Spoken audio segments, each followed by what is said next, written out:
Je vous salue dans le beau et précieux nom de notre Seigneur et Sauveur Jésus-Christ. Lui qui pouvoir en toutes choses pour nous, son peuple, pour ses enfants.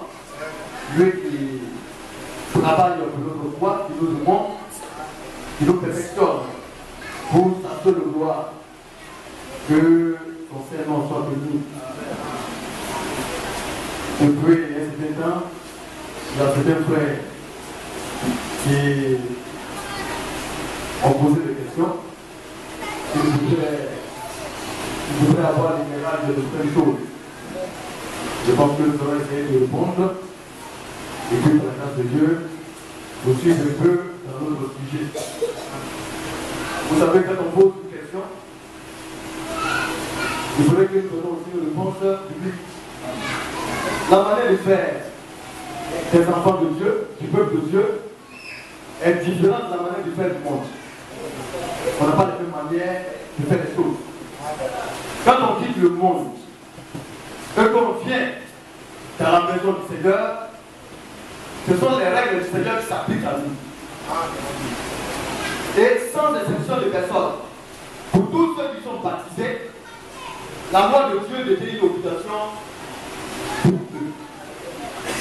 De voir des enfants de Dieu, on peut devoir écouter attentivement la parole du Seigneur et l'appliquer dans leur vie. C'est ce qui nous donne la délivrance. C'est ce qui nous donne la liberté. Des hommes voudraient essayer d'avoir des formes de délivrance en dehors du cadre de la parole de Dieu. Mais ce n'est pas possible. Ce n'est pas ici que le Seigneur a conçu les choses. N'est-ce pas? Alléluia. Comme cela est écrit dans le livre de Jean. Ce qui est affranchi, c'est la parole de Dieu. Quand nous faisons ce que Dieu demande, alors nous devenons libres. Libres du diable, des actions de l'ennemi. Vous voyez? Mais celui-là qui refuse de faire devient automatiquement esclave de Satan. Or nous préférons être esclaves de Dieu plus que du diable. Donc le frère a posé la question, la dernière fois j'ai parlé des prêts et des intérêts. Je lui ai dit que quand un enfant de Dieu prête à un enfant de Dieu, il n'a pas le devoir d'attendre des intérêts vis-à-vis de son frère. Mais quand il part vers un païen pour emprunter, sur le païen, il peut demander des intérêts. C'est ce que Dieu a conçu. C'est la parole, on n'y peut rien. Alléluia. Nous allons prendre le livre de Deutéronome, le chapitre 23.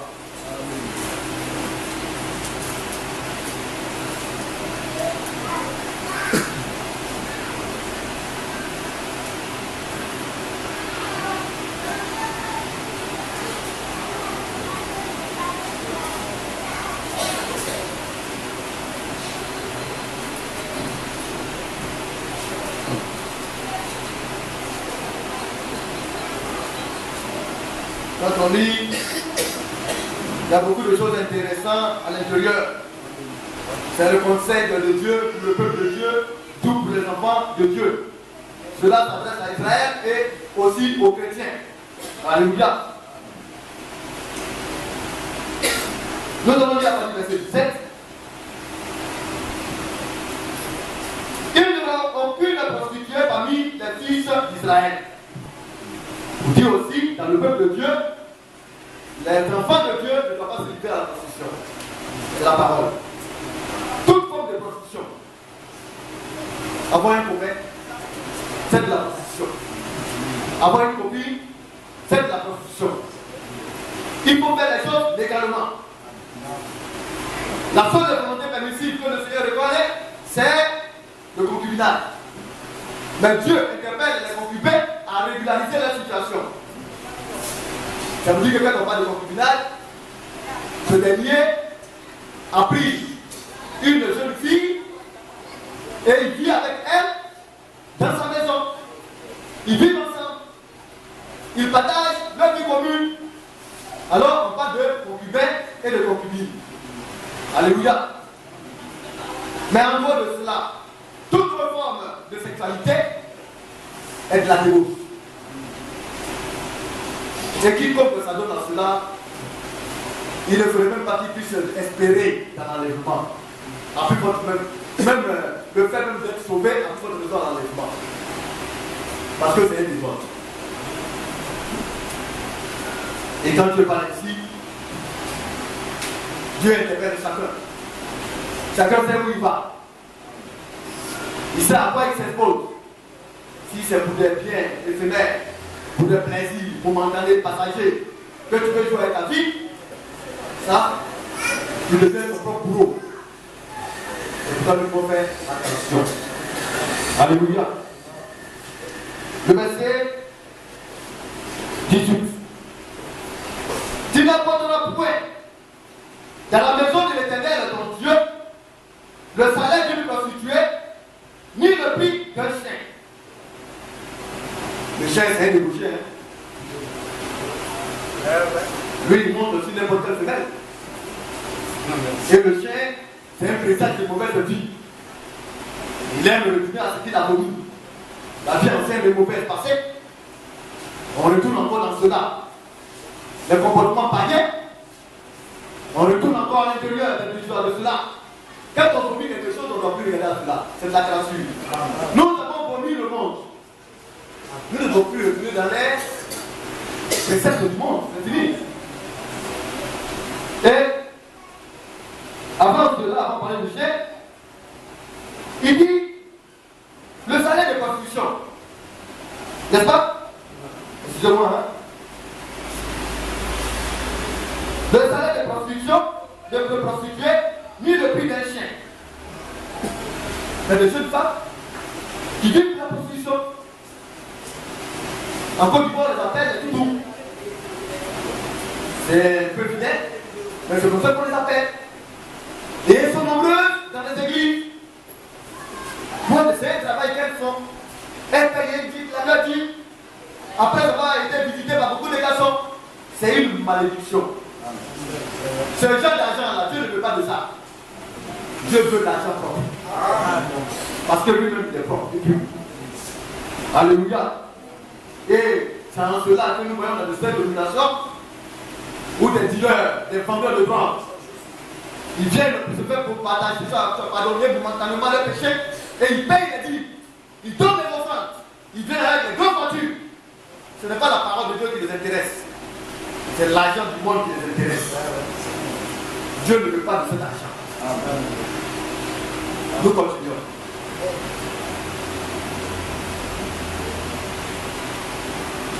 Il dit le salaire d'une prostituée, ni le prix d'un chien pour l'accomplissement d'un vœu quelconque. Car l'un et l'autre sont en abomination à l'Éternel de ton Dieu. Tu n'exigeras de ton frère aucun intérêt, ni pour argent, ni pour vivre, ni pour rien de ce qui se prête à intérêt. Quand ton frère est dans les difficultés, et qu'il vient, ton frère en Christ, ton frère baptisé, c'est celui-là le frère en Christ. Quand il a les difficultés et qu'il vient, frère, j'ai besoin d'un prêt. Quand tu lui donnes ce prêt, tu n'as pas le devoir de mettre 5 francs dessus. Si tu lui as fait un prêt de 5 000, le jour où il a l'argent, il vient et te restitue les 5 000. Si tu uses de l'intérêt envers ton frère, c'est que tu es un païen. Dieu n'a rien à voir avec toi. Ce sont les lois de Dieu. Ce sont ses règles. Et on n'y peut rien. Alléluia. Donc, tu n'exiges pas de ton frère aucun intérêt. Ni pour argent, ni pour vivre, ni pour rien de ce qui se prête à intérêt. Tu pourras tirer un intérêt de l'étranger. Dans les affaires avec le païen, ça, il n'y a pas de problème. Eux, ils sont en dehors de la foi. C'est le monde. Sur lui, le Seigneur te fait gagner. Sur le païen, le Seigneur te permet de bien vivre. Maintenant, un frère m'a posé la question.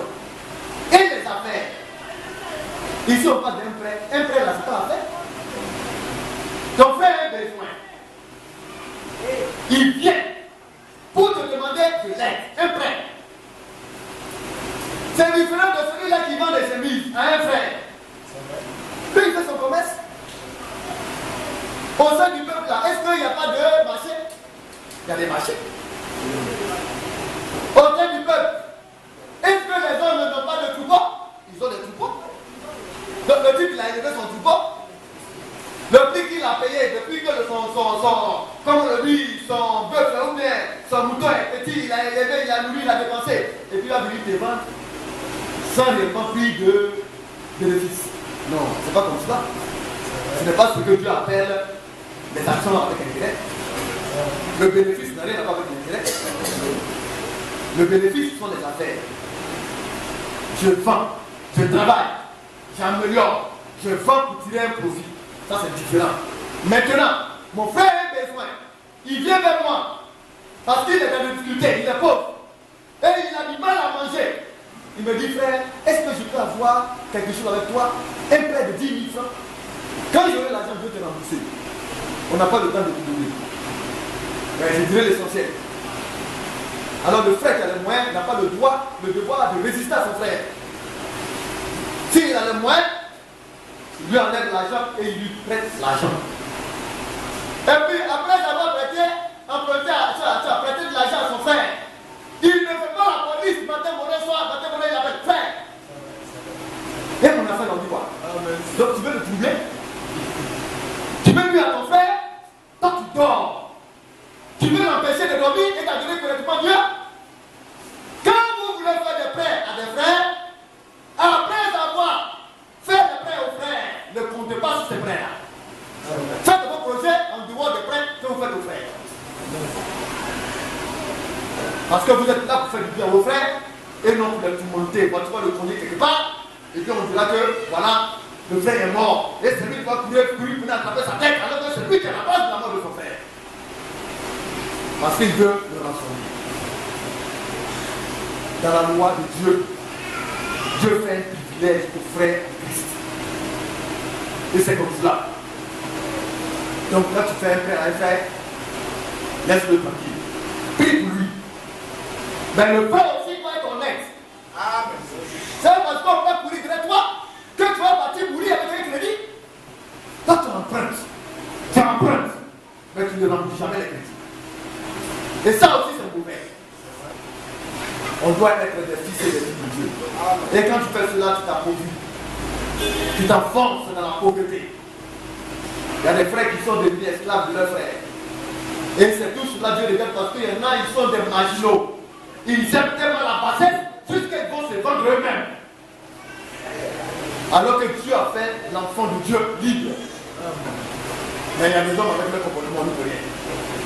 C'est comme ça ils sont. Vous allez beau faire pour les aider à sortir, eux ils seront toujours dans l'état.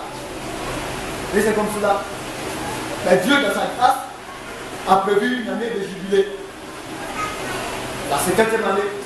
Alléluia. C'est-à-dire, la date de l'année de jubilé existe. 50 ans.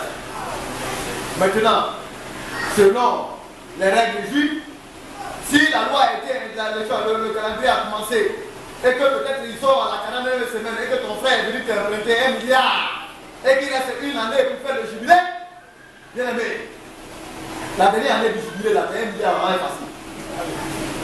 C'est la loi de Dieu, on dit le laisse. Donc si un frère vient te demander un frère d'1 milliard, il faut bien réfléchir. Si tu as beaucoup d'argent, si tu vois que vraiment le frère 1 milliard là, le frère là, il ne passera pas capable pour lui donner 1 million. C'est l'intelligence. Il ne faut pas être Dieu avec ton frère des choses qui sages. Et quand ces choses se passent, Dieu a réglé tout cela pour que l'amour fraternel soit au milieu du peuple.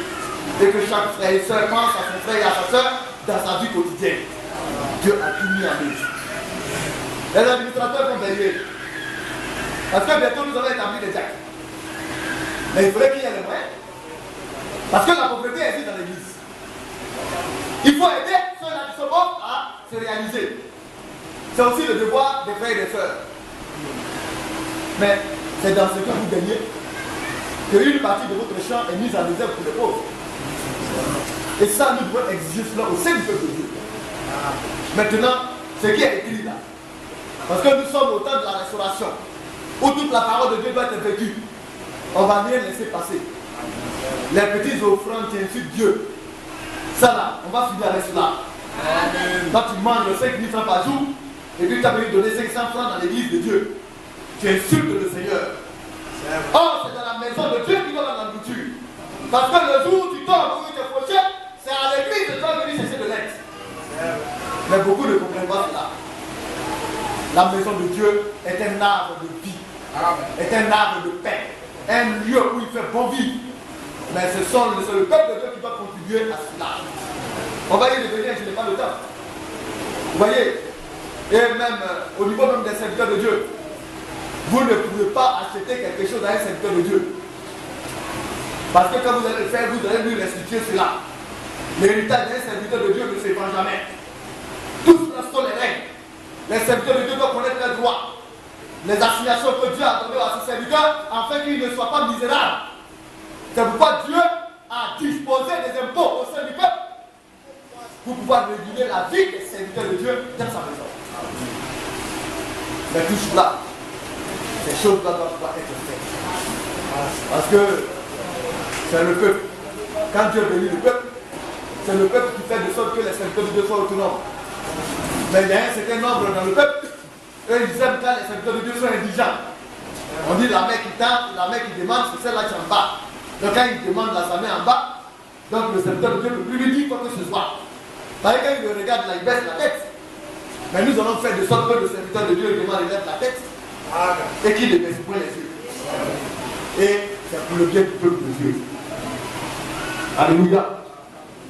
Donc nous aurons l'occasion de lire le passage, mais on n'a pas de temps. Maintenant, la dernière fois j'ai parlé de lui sur la fluidité de lui. Le même frère a posé la question de pourquoi les serviteurs de Dieu sont dans les capacités de guérir. Mais ce que nous sommes en train de dire, ce n'est pas étranger à ce que nos frères de la foi ont vécu. Les apôtres ne sont pas levés comme ça et puis ils ont commencé à parler et puis ça s'est réalisé. Pierre, avant d'arriver à là, à réunir le Seigneur, on a vu ça. Et ils ont attendu à la chambre haute. Le Seigneur a fait une promesse. Et ce que le Seigneur a promis, ils ont attendu. Quand vous regardez les dispositions de la parole, rien n'est fait par la force de l'être humain. C'est le Seigneur lui-même, de sa volonté parfaite, qui a accompli les choses comme il se devait. Mais c'est écrit que tout ce que l'Église demandera en son nom, il va l'accorder.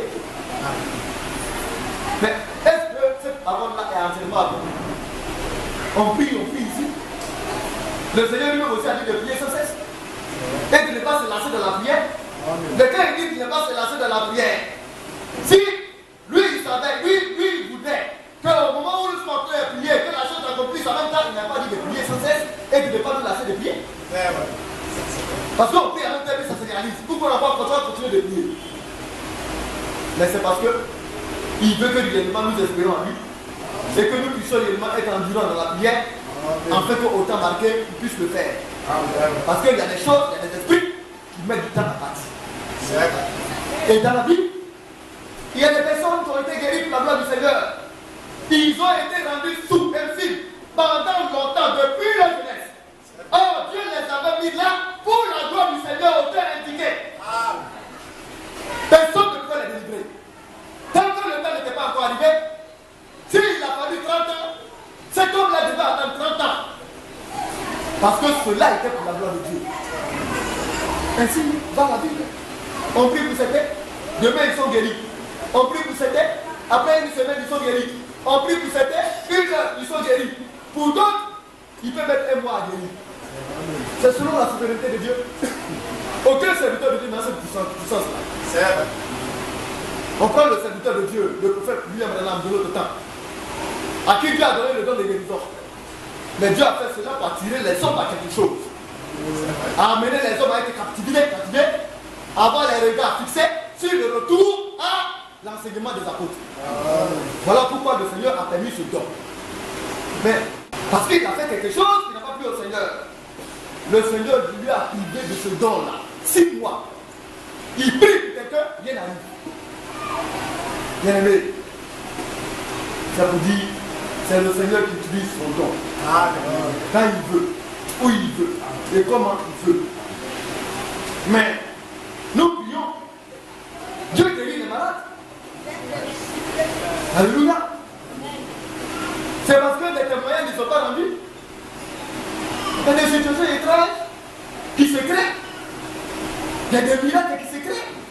En dehors même de l'église, il y a des choses qui se passent. Non, je ne vais pas dire, moi je suis parti prier pour un tel, et puis il y a quelque chose qui s'est passé. C'est prétentieux. Ça, c'est la dénomination qui fait cela. Si nous on veut rendre compte de bienfaits que nous faisons à l'extérieur de l'église, le témoignage que nous rendons, on rend de nous à l'extérieur de l'église, bien aimé, l'orgueil va rentrer directement dans les ordres. Mais Dieu est souverain et il fait ce qu'il veut. Mais un temps. Alléluia. Dans le livre de Jacques, nous avons lu cela. Jacques 5.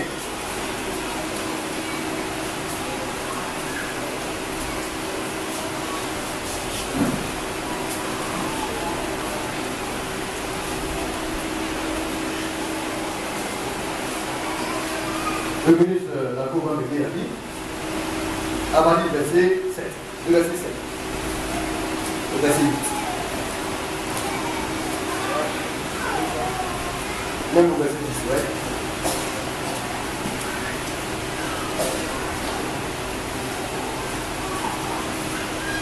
Jacques, chapitre 5, le verset 7.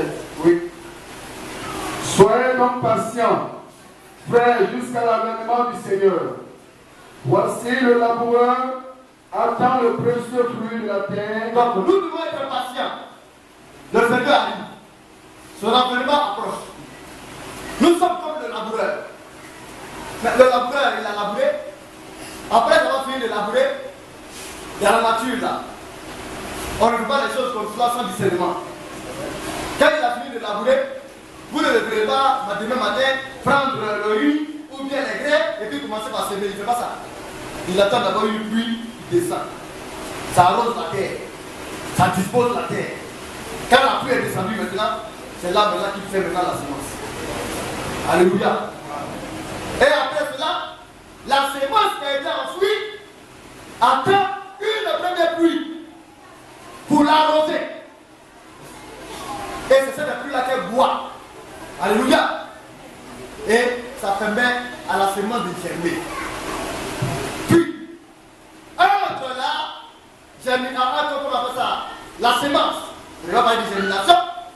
Jusqu'à la récolte, il y a différentes pluies qui tombent, qui nourrissent la plante. Alléluia.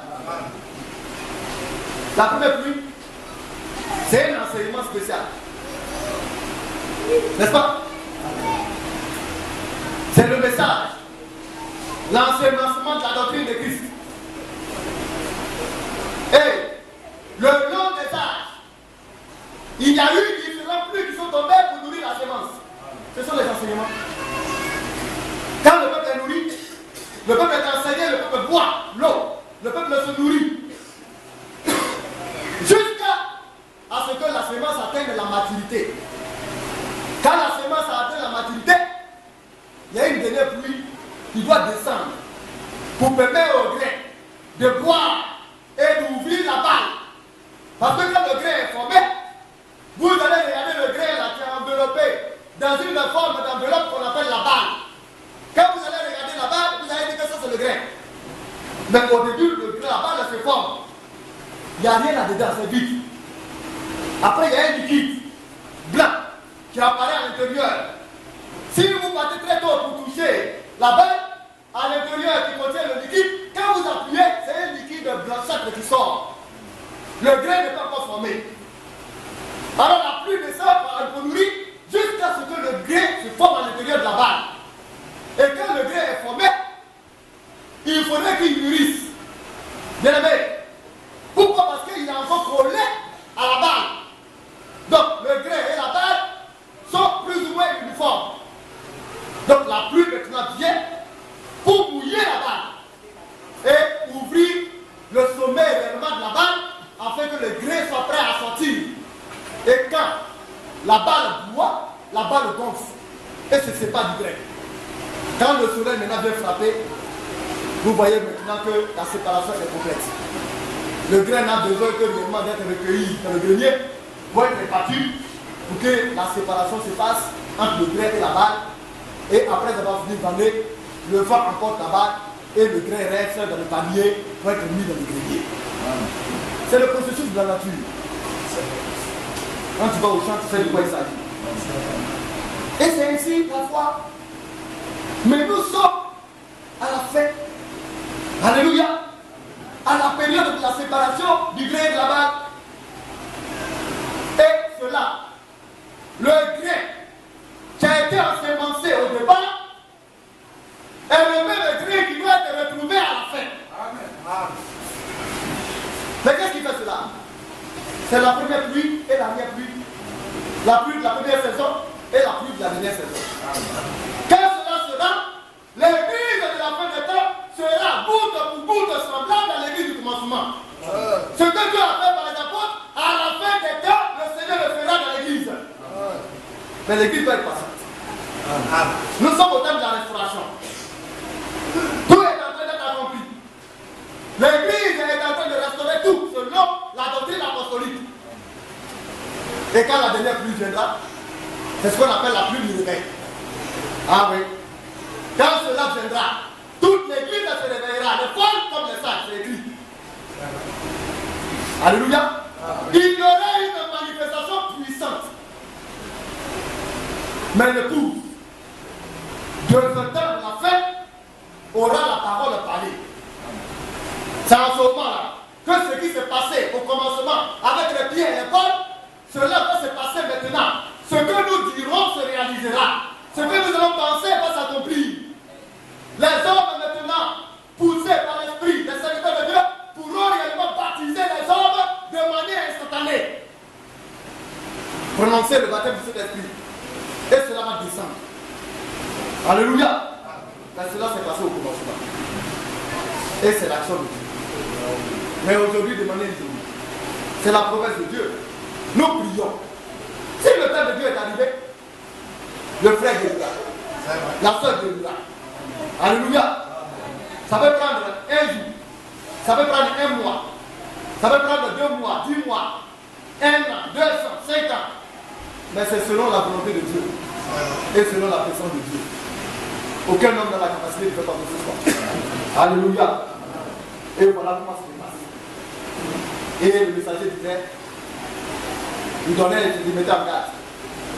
Il disait, c'est vrai que le Seigneur lui a donné le don de guérison. Mais il ne se levait pas comme ça pour aller prier pour n'importe qui.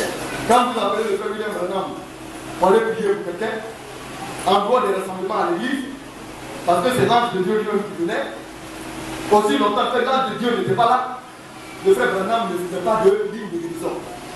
Il attendait. Et quand il voyait la présence de l'ange, c'est que le service de guérison devait commencer. Il ne se levait pas lui-même comme ça pour le faire. Et Dieu agissait. Les malades guérissaient.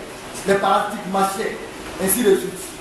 Mais en dehors de cela, quand une personne l'appelle pour prier, il met la personne en attente. Il va devant le Seigneur. Et puis il parle à Dieu. Le Seigneur lui donne un signe. Et c'est sous ce signe qu'il va maintenant prier pour la personne. Il ne se levait pas comme cela. Et il a donné ce conseil. Ne vous précipitez pas dans le prier pour quelqu'un. Parce que vous ne savez pas pourquoi il est dans ce état. Il se pourrait que ce soit la malédiction de Dieu qui l'ait frappé, comme il se pourrait aussi que ce soit pour la gloire de Dieu qui soit là. Maintenant, toi, tu es levé, tu te concernes. On a vu dans l'église baptiste où beaucoup d'hommes de foi sont levés pour aller prier, pour chasser les démons, pour guérir des malades. Aujourd'hui, on voit beaucoup sont venus fous. Les autres se sont posé la question, donc votre église, on va jusqu'à et puis finir, on devient fou. Mais ils l'ont fait sans discernement. L'œuvre de Dieu, ce n'est pas de la prétention humaine. Mais c'est l'unité de la foi. Alléluia. C'est pourquoi nous ne pouvons pas faire les choses selon le Seigneur. Que Dieu vous bénisse. J'espère que j'ai pu répondre au frère comme il fallait. Alléluia. Bon, nous allons nous lever et nous allons prier le Seigneur pour entrer un peu dans le message. Ensemble, nous devons avoir les prières de Seigneur. Au nom de Jésus-Christ, nous prions. Amen. Veuillez vous asseoir, bien-aimés. Encore le Seigneur vous bénisse. Toujours dans notre sujet, nous sommes en préparation pour les noces de la vie. Nous allons nous préparer. L'église se prépare. L'église s'apprête à y aller. Dans le message passé, nous allons parler un peu des épreuves qu'on avait dans le royaume de Dieu. Le chrétien, il sait appréhender les choses avec un esprit disposé. Quand l'esprit n'est pas disposé, tu ne peux pas te résoudre. Un autre frère est venu, ayant posé la question, il a fait savoir que beaucoup de frères n'avaient pas voulu. Quand il y a des choses comme ça qui viennent, il y a deux possibilités. Soit il y a un danger qui vient à l'horizon, soit il y a une bonne chose qui arrive et le Dieu tout empêcher d'appeler. L'enfant de Dieu doit s'efforcer.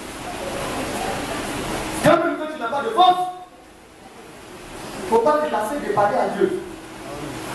Ta première prière, parce que c'est impératif. Quand tu marches, Seigneur, donne-moi la force de Dieu. Partout où tu rentres, cela arrive à ce moment. Mais le Seigneur, au travers de cela, nous montre que nous dépendons entièrement de lui. La force n'est pas à l'homme, mais à Dieu, qui fait toutes choses et qui agit en nous. Donc, quand ça ne va pas, vers qui vas-tu te tourner? Vers le Seigneur? Seigneur, ça ne va pas. Matin, tu te réveilles, le matin sincère, même si tu n'as pas de force, dis-lui, je veux te prier, mais je dis n'arrive pas, aide-moi. Le Seigneur est vivant. Et le Seigneur entend. Le Seigneur autant marqué, peut-être dans une semaine, 2 semaines, au bout d'un mois, il va te relever de la prière. Il faut le désirer fortement. Alléluia. Alors, dans le livre de Matthieu, le chapitre 5, le verset 11, le Seigneur dit ici, le verset 10, traduction avant la partir à la 10, heureux ceux qui sont persécutés pour la justice, car le royaume des cieux est acquis. On a parlé un peu de cela. Tu vas être persécuté à cause de Dieu. Tu vas être méprisé à cause de Dieu. Et Dieu dit, quand cela se passe, sois heureux. C'est dur, c'est vrai. C'est difficile à supporter. Mais le Seigneur dit, le royaume des cieux est pour toi. Et il continue. Heureux serez-vous. Lorsqu'on vous ultragera, on va t'insulter, on va te mépriser. Quand on vous persécutera, et qu'on dira forcément de vous toutes sortes de mal à cause de moi, on va dire tout ce qu'il y a de mauvais sur vous. À cause de qui? À cause du Seigneur. Mais le Seigneur dit ici, réjouissez-vous et soyez dans l'allégresse, parce que votre récompense sera grande dans les cieux. Car c'est ainsi qu'on a persécuté les prophètes qui ont été avant vous. Dieu parle des serviteurs de Dieu, ensuite du peuple de Dieu. Les prophètes ont été marginalisés. Mais notre grand Seigneur lui-même, le Dieu puissant, qui est descendu dans un corps humain, dans un corps de chair, un corps terrestre, qui est descendu sur la terre pour racheter les hommes, on l'a traité de Belzébul. N'est-ce pas?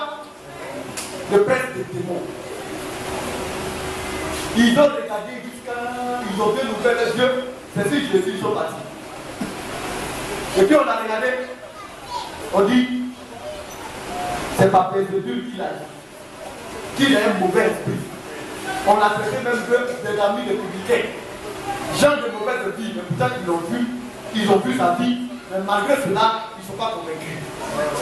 Et c'est cela le désordre. Mais en plus, encore cela, avec Moïse, nous allons prendre le Actes chapitre 7.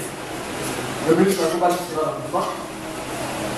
À partir du verset 27 au verset 25.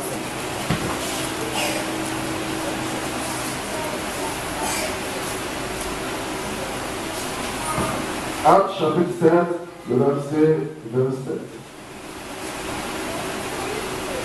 Mais celui qui maltraitait son prochain le repoussa en disant. Comment ça va être verset 6? À partir du verset 26. Oui. Le jour suivant, il parut au milieu d'eux alors qu'ils se battaient. Alors que le peuple, les frères se battaient entre eux. Oui. Et il les exhorta à la paix. Moïse les exhorta à la paix. Il faisait ce qui est justement. Oui. Homme, dit-il, oui. Vous êtes Mais frères. quand on est frère, on se comporte en frère. Pourquoi un frère se tiraille avec un autre frère? Oui, frère. Pourquoi vous maltraitez pour l'un l'autre? Et c'est ce qui se passe malheureusement. Entre frère et frère, dans la maison d'un même père. Mais cela ne peut pas avoir. Oui, frère. Mais celui qui maltraitait son prochain le repoussa en Le plus disant. fort. Celui-là qui avait le dessus sur son frère, il avait là-dessus, là, il aimait celui-là. Comme il a eu une certaine capacité, une petite puissance, alors il utilise ça pour maltraiter son frère. Ce n'est plus la spiritualité, mais c'est l'action maintenant des muscles. Oui, frère. Qui t'a établi chef et juge sur nous? Alors il s'adressait à Moïse. Mais toi tu veux quoi? Qui t'a établi chef et juge sur nous? Qui t'a dit que c'est toi qui nous commande? Qui t'a dit que c'est toi qui es là pour nous dire ce qu'on a à faire, pour nous juger? Toi c'est qui? Mais pourtant c'était le choix de Dieu. L'arrogance est souvent dans le peuple. L'arrogance est souvent dans la bouche des hommes.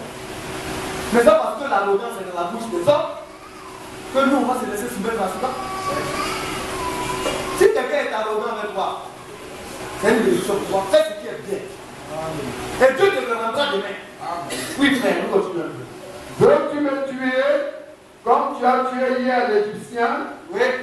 À cette parole, Moïse prit la fuite et il alla séjourner dans le pays de Madian, où il engendra 2 fils. 40 ans plus tard, un ange lui apparut au désert de la montagne de Sinaï, dans la flamme d'un buisson en feu. Moïse, voyant cela, fut étonné de cette apparition. Et comme il s'approchait pour examiner, la voix du Seigneur se fit entendre. Donc, la vie d'un serviteur de Dieu est complexe. Moïse a été bien, mais il était le choix de Dieu. C'est pourquoi que Dieu utilise ce serviteur.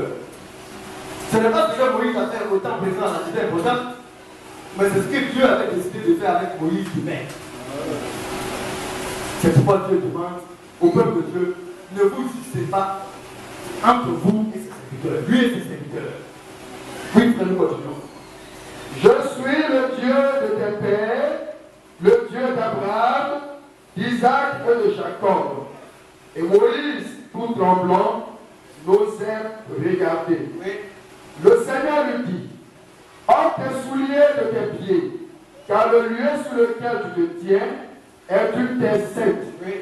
J'ai vu la souffrance de mon peuple qui est en Égypte, j'ai entendu ses gémissements, et je suis descendu pour le délivrer. Oui. Maintenant, va, je t'enverrai en Égypte. Donc c'est Dieu qui a envoyé Moïse.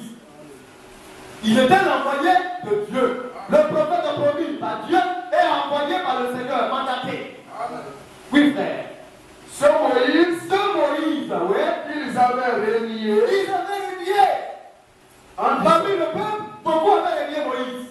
Oui, frère. Ce Moïse qu'ils avaient renié en disant, Oui. Tu t'es établi chef et juge, Oui. c'est lui que Dieu envoya Oui. comme chef et comme libérateur Oui. avec l'aide de l'ange Oui. qui lui avait apparu dans le désert, Alléluia. dans le buisson. Dans le buisson, alléluia. Pour dire aux serviteurs de Dieu, quand même que vous allez bien agi, il y aura des hommes qui vont parler négativement vers vous. Mais Dieu aussi permet ça parce qu'il y a une récompense derrière. Les promesses de Dieu sont faites pour être accomplies. Quand Dieu fait une promesse de bénédiction, il veut qu'il y ait des personnes qui vivent de cette bénédiction. Il y a beaucoup de promesses dans la parole. Chaque promesse est destinée à des individus bien déterminés. Et cette promesse est donnée aux hommes stables, aux hommes de caractère, ceux-là qui ont en eux la capacité de mettre leur confiance en Dieu et d'agir toujours selon la volonté de Dieu. De grandes choses émanent de cela. Si on t'insulte, on te méprise, on te persécute, on parle mal de toi, parce que tu fais un effort pour marcher de la voie de Dieu, sois heureux. C'est la grâce du Seigneur. Alléluia. Maintenant, nous parlons des âmes. N'est-ce pas? Nous allons aller toujours dans le livre de Matthieu. Matthieu chapitre 5.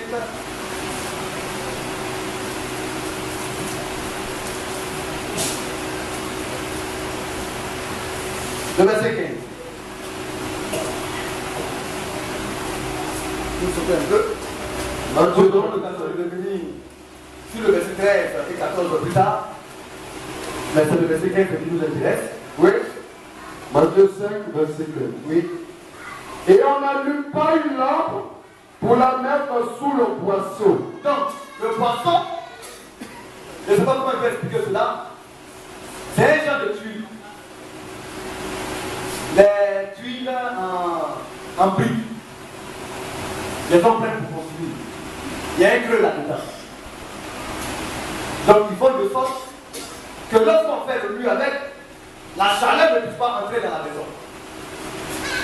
Je crois que c'est devant le frère de cette connaît cela. Et il y a un creux à l'intérieur. C'est comme la brique. Il y a un creux, un petit creux à l'intérieur. Quand vous déposez, mais l'ouverture se fait de bas et d'autre. En déposant, si vous déposez une lampe à l'intérieur, ça ne peut pas transcender ou bien transpercer la tuile.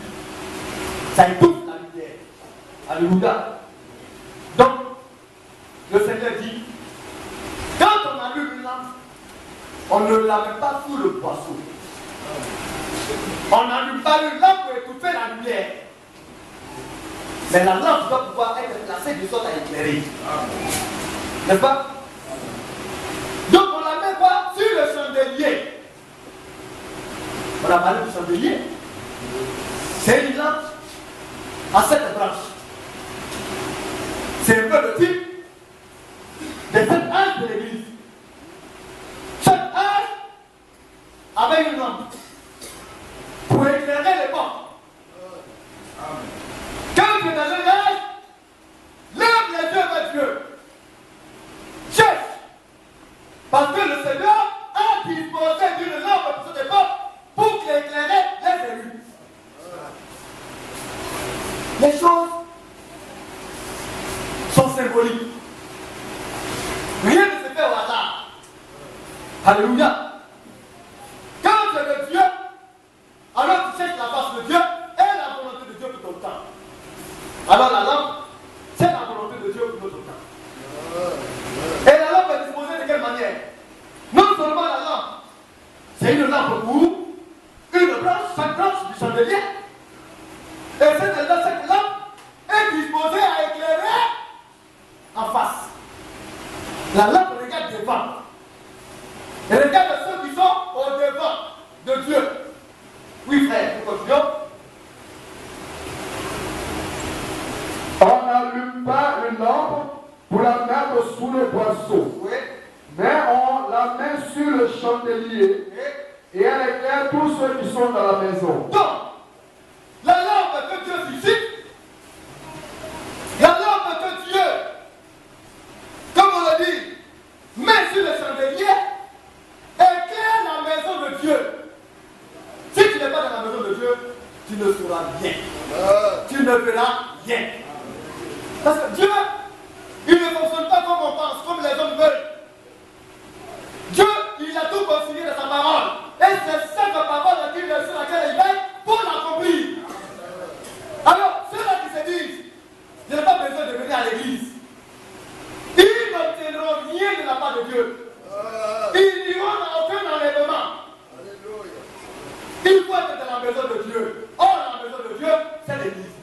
cela dans Éphésiens 2, 20. Vous avez été édifiés sur le fondement. Non, avant cela, nous avons dit cela. Éphésiens 2, Éphésiens chapitre 2, verset 19. Oui. Écoutons rapidement. Éphésiens chapitre 2, verset 19. Oui. Ainsi donc, vous n'êtes plus des étrangers, Oui. ni des gens du dehors. Donc, nous avons parlé de ceux qui sont du dehors. Nous avons parlé des étrangers. Mais les enfants de Dieu, les fils et filles de Dieu ne sont plus des étrangers, ni des gens du dehors. Mais qui sont-ils? Oui. Mais vous êtes concitoyens des saints. Alors, le saint, c'est la vie. C'est la sanctification. On ne dit pas on est saint parce qu'on est saint. On est saint parce qu'on a une bonne conduite. Parce qu'on ne s'adonne pas encore aujourd'hui à la bassesse, à des comportements profanes. Alors on est saint. C'est pourquoi le Seigneur dit, si notre justice aujourd'hui ne surpasse pas celle des pharisiens et des sadducéens, en d'autres termes, la justice des dénominationnels, nous n'en entrons pas. Mais parmi les dénominationnels, il y a des sanctifiés. Il y a des frères qui ont des bonnes filles. Ils ne mentent pas, ils ne volent pas, ils sont fidèles à leurs épouses, ils vivent une sanctification propre. Mais nous, à nous, Dieu nous a donné plus que cela. Ça veut dire pour aller au ciel, il faut avoir une vie de sanctification. Il faut être un saint. Oui, frère. Ben vous êtes concitoyens des saints, gens de la maison de Dieu. Alors, nous sommes de la famille des saints, des membres des saints. Et en cela, Dieu dit, ce sont les gens de sa maison. Et en ces gens de la maison, Dieu a mis la lampe sur le chandelier pour les éclairer. C'est à eux seulement que la lampe a été destinée. Pour éclairer ces personnes-là, afin qu'elles voient, afin qu'elles comprennent, afin qu'elles assimilent le langage de Dieu pour ne pas donner. Ce sont les élus de leur temps. Alléluia. Et à ces personnes, vous voyez, la lampe que Dieu a placée, Dieu a fait de cette lampe-là un symbole. On ne joue pas avec cela. Vous, aujourd'hui, comme on le voit, nous parlons du prophète William Branham. Et quand on parle, il y en a qui disent. Parce que beaucoup aujourd'hui le méprisent. Mais sa récompense est grande. Il est méprisé par beaucoup de femmes. Il est méprisé par beaucoup d'églises. Parce qu'ils n'ont pas compris le langage du serviteur de Dieu. À la chair, quand vous le voyez, il est comme une boule de feu. William Branham ne badinait pas la chair. C'est vrai. Quand il vous parle les femmes, vous allez dire, c'était on dit, mais est-ce qu'il y a une femme à la maison? Mais quand il sort de la chair, il devient un agneau humble, doux, paisible, qui ne peut même pas faire une gratitude, une fourmi ou bien une mouche. Il était l'homme le plus doux qu'il ait jamais existé. Il y a le comportement de la chair à l'église, parce que c'est Dieu qui parle. Et il y a le comportement au niveau de la chair, parce que là maintenant c'est l'homme voyant. L'homme avec l'esprit de Dieu vit. Et ainsi était le prophète. Alléluia. Mais tous ceux qui l'auront rejeté n'obtiendront rien. Parce qu'il y a une promesse qui est liée à cela. Celui qui reçoit un prophète en qualité de prophète, il reçoit aussi la récompense du prophète. Celui qui reçoit un juste en qualité de juste, il reçoit la récompense du juste. Mais on est parti du prophète. Du prophète. On vient au serviteur, du serviteur. On vient maintenant au peuple. Ça veut dire que même un frère simple était là. Si tu ne sais pas le prendre alors qu'il est juste, tu risques même de ne pas partir au ciel. Parce que sa récompense, il dit cela de la récompense de Dieu au travers du prophète. Frère, nous allons lire dans le livre de Matthieu, chapitre 10, verset 10, à partir du verset.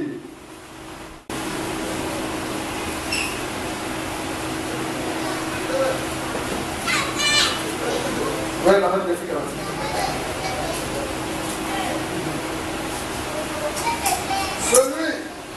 Celui qui reçoit un prophète en qualité de prophète recevra une récompense de prophète. C'est le Seigneur qui parle.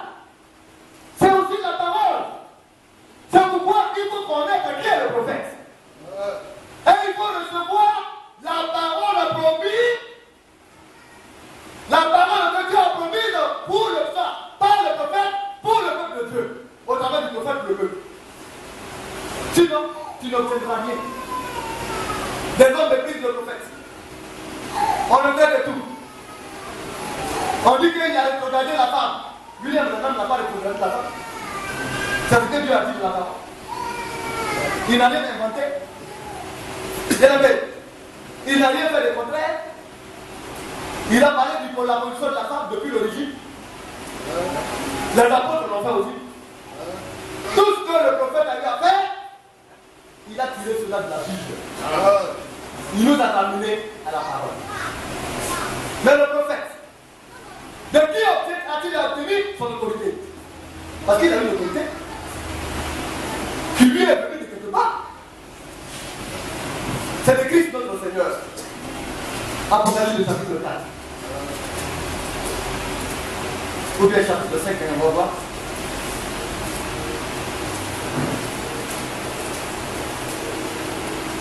Nous devons revenir de temps en temps sur ces choses-là.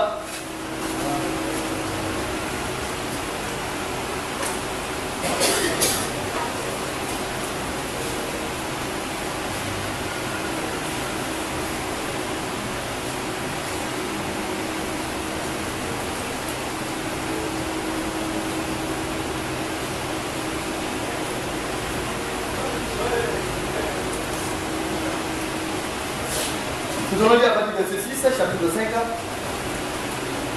Apocalypse chapitre 5, le verset 6. Comment ça va, verset 5? Le verset 5. Nous allons seulement terminer après le passage ici. Oui. Et l'un des vieillards me dit, ne plains point, voici, le lion de la tribu de Juda, le rejeton de David, a vaincu pour ouvrir le livre et ses 7 sceaux. Donc nous allons lui parler un peu de cela. Les 7 sceaux. Parce qu'il a été dit que personne sur la terre, dans les cieux, sur la terre et sous la terre, ne t'interdit de s'approcher, de regarder et même d'ouvrir le livre. Même de regarder. Aucun dans les cieux, il n'y a personne.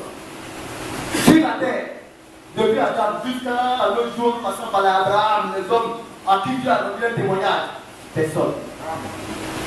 Tout sur la terre, aucun être. L'espèce humaine était condamnée. Et puis là, est apparu le résultat de la grâce. Le lion de la tribu de Juda. Alléluia.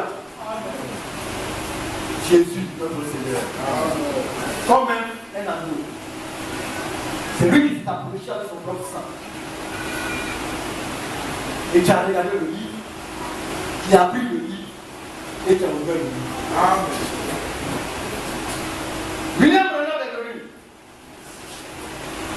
Quand les hommes se lèvent, on dit, le frère William Branham a ouvert les sceaux. Il n'était même pas capable de l'ouvrir, il ne sait pas dire. C'est les Écritures.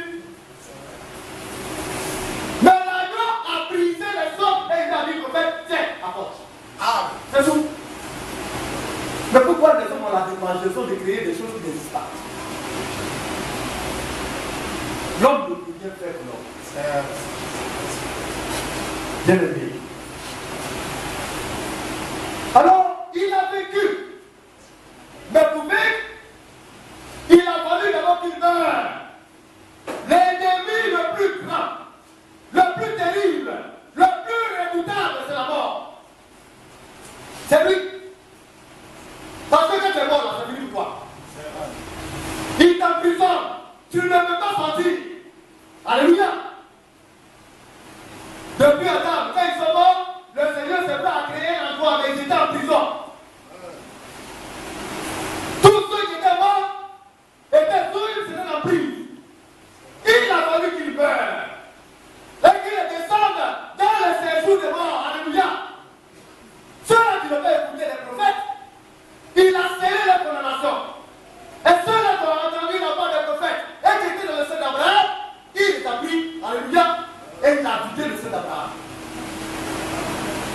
il est monté à la vie.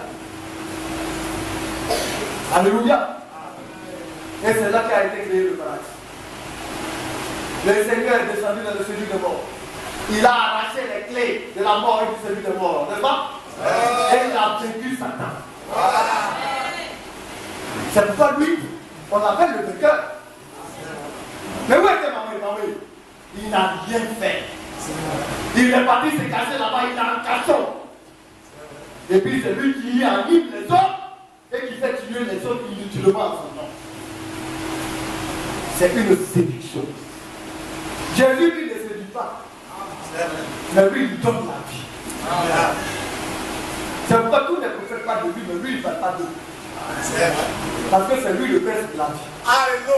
Bien aimé. Alors il a vaincu. Le verset 6, bien aimé. Écoutons bien. Le verset 6. Oui. Et je vis au milieu du trône. Non, je vis au milieu du trône. Et des 4 êtres vivants. Oui. Et au milieu des vieillards. Oui. Un agneau qui était là comme immolé. Vous voyez, on a dit un agneau qui était là comme immolé. Le sang qui coulait sur lui. C'est-à-dire que déjà le sacrifice avait été exécuté. Amen. Bien aimé, il a fallu cela. Il a fallu qu'il donne le sang à la sorte pour venir briser le tout. Il a exécuté le sacrifice. Il fait. Il avait 7 cornes. Non, les 7 cornes, ça ne peut pas. C'est pourquoi. Dans la loi, dans l'ancienne alliance, la corne sert à poindre. Or, les 7 cornes, il y a 5 fonctions dedans, particuliers. Alors, alléluia. Une option particulière, cette option particulière. Pour les 7 lampes qui allaient jaillir. Pour cette ordre spécial, pour les disposition qui allait venir. Il y avait 7 fioles, 7 cordes pour les poindre. Alléluia. Il avait déjà tout disposé. Tout était préparé. Oui, frère. Il avait 7 cornes. Oui. Et 7 yeux. Il avait 7 yeux. N'est-ce pas? 7 yeux. Or, un prophète, c'est un voyant. Quand il regarde, il est là, il regarde, il va au-delà du rideau. Alléluia. Il va louer parce que c'est un nègre. Et l'agneau, au travers des sacrifices, avait disposé 7 yeux, 7 cornes. Il avait ces 7 yeux pour percer des regards, pour pouvoir guider ses enfants dans la voie de la vérité. Tout était disposé. Oui, frère. Il avait 7 cornes et 7 yeux. Oui. Qui sont les 7 esprits de Dieu. Oui. Envoyés par toute la terre. Et ceux-là, ces 7-là, étaient les 7 esprits de Dieu. Un prophète est un esprit. Alléluia. C'est un esprit que Dieu envoie. Et Dieu a visité toute la terre. Ces hommes-là, le long des âges, depuis le commencement de l'église, jusqu'à aujourd'hui, ont fait le tour de la terre pour préparer les élus de Dieu. Tout est préparé. C'est pourquoi quand nous regardons, nous voyons 7 étoiles. C'est la signification aussi de même messager. 7 cornes. C'est pourquoi de toujours, le même messager est le symbole d'une option particulière, d'une colonne. Et il est parlé de 7 lampes, sans parler aussi de 7 yeux. Alléluia.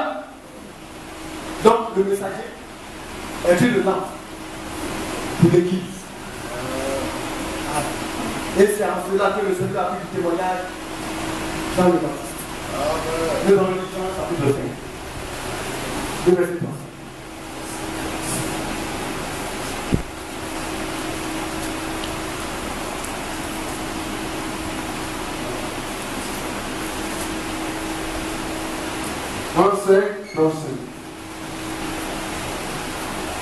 Oui. Jean était la lampe qui brille, qui brûle. Oui. Et qui luit. Et vous avez voulu vous réjouir à sa lumière. Vous voyez, qui était Jean? était une lampe. C'est un prophète, un envoyé, un messager, un point. Alléluia. Et de la même manière, le prophète de notre temps. Le frère William Branham est une lampe pour notre âge. C'est pourquoi celui-là qui ne le reçoit pas, il ne peut pas recevoir la récompense du prophète. Mais beaucoup le méprisent. Parce qu'ils ne sont pas destinés à cela. Après le prophète, Dieu a suscité les ministres de la parole. Alléluia. Qui sont aussi les envoyés dans sa maison. Tu as méprisé un seul serviteur de Dieu, ça peut compromettre ton enlèvement pour le ciel. Parce que c'est de la lampe que Dieu leur a donné la lampe pour le peuple. Le messager est venu, il a tourné la lampe vers l'église. Maintenant la lampe, les serviteurs de Dieu, les ministres de la parole, font redonner maintenant cette lampe à l'intérieur de la maison de Dieu. C'est une suite. L'église de Dieu est ainsi établie. Alléluia. C'est pourquoi, quand on est spirituel, on prend au sérieux les choses de Dieu et on marche dans la sérénité. Nous sommes ici pour aller au ciel. Faisons de ce que le ciel et le monde soient favorables. Ne soyons pas des ennemis de Dieu. C'est peur de montrer le péché. Que Dieu nous aide à gagner. Que le Seigneur nous bénisse.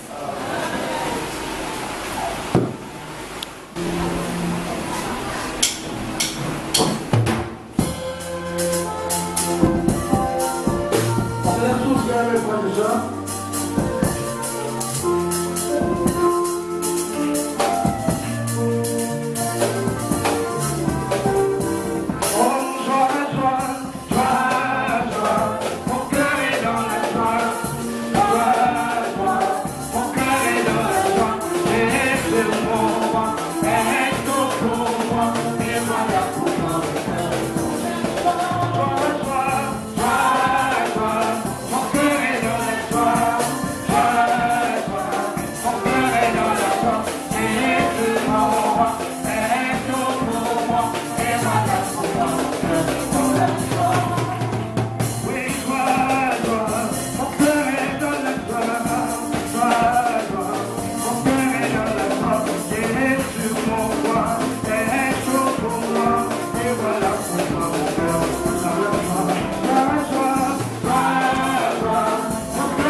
Wow.